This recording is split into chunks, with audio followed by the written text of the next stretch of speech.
Hi guys, and welcome back to Old Southern Kitchen and Garden.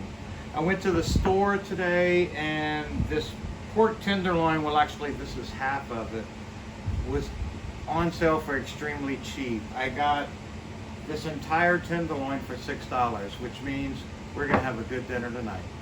Stay tuned and I'll show you what I'm doing with it.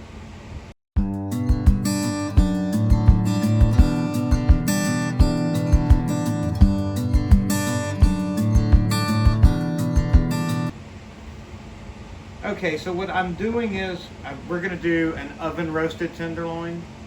That way I can cook once and we can have several meals during the week, whether we eat it with mashed potatoes, rice, on a sandwich, and we'll have options for the rest of the week.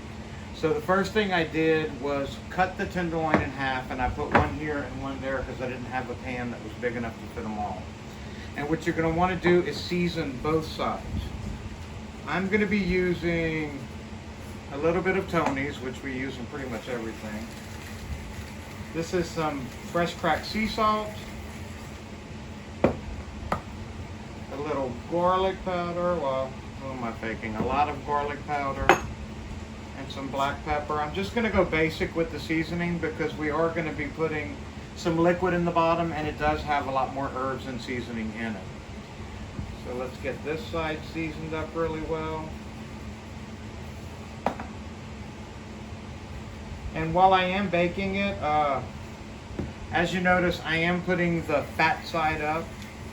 And there's a couple of reasons for this.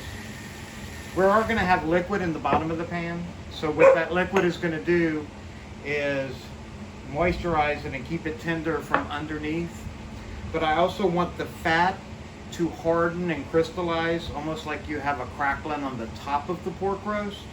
And also what that's going to do is as the fat renders, it's going to go through the tenderloin and keep the meat extremely moist. So I have it all seasoned up and ready to go.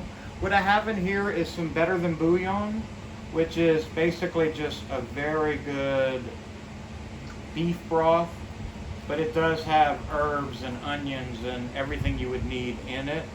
And to that I also added a pack and a half of onion and mushroom soup, just to give it a little more flavor while it's baking. And that is about as easy as this meal is going to be. I have the oven heated to 350 degrees, and what I'm going to do is place both of these in here for about an hour till they're almost done. And then when you come back, I'll show you what we'll do to complete it. Okay guys, welcome back.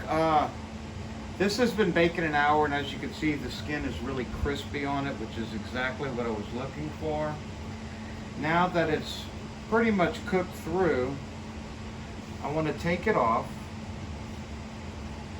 Then we're going to slice it into bite-sized pieces.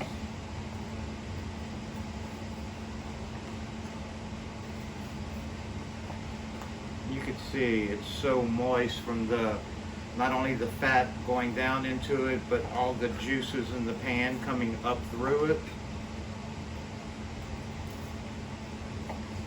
What we're going to do is take these and put them back in the gravy. And I'm going to return it to the oven on a slightly lower heat. I'm going to reduce it from 350 to about 275.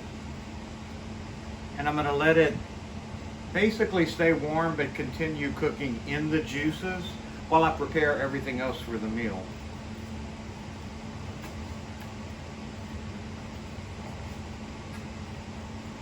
Just want to get them all cut up and it'll stay really tender for you.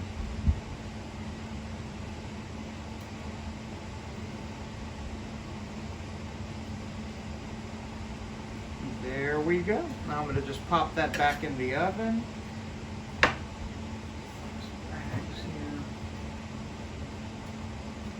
We're just going to let it continue to cook just while we're getting everything else ready. Tonight I'm cooking rice and green beans to go with it.